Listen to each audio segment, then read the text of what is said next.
Hello, this is Henry Cheng. This is my art of life.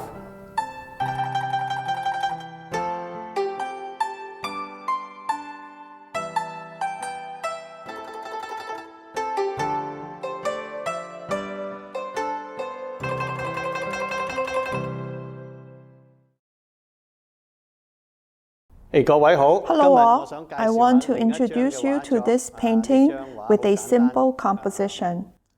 On one side, there is an ancient pine tree striving to reach heaven.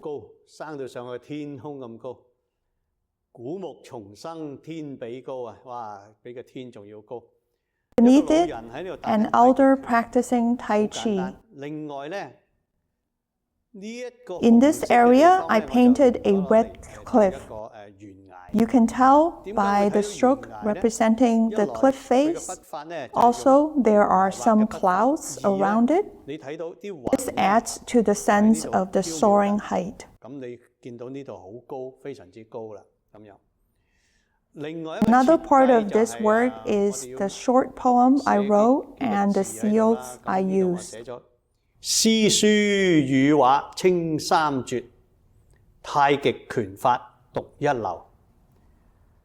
For the seal, I used 氣定神閒。另外一個印章就寫住靜觀。 I want to remind my audience to quietly observe the changes before acting. In another word, be patient. 我就寫咗個人字。 Kindness should be part of the fundamental character of a person. We should always treat each other with civility. 呢個惡啊，或者係成日去鬧人或者之類啦，咁樣。咁就另外一個印章咧，我就寫咗鄭子，仲有呢個算書嚟用。咁呢個配搭就係咁樣啦。希望各位喜歡。 Hope you like this composition. Thank you.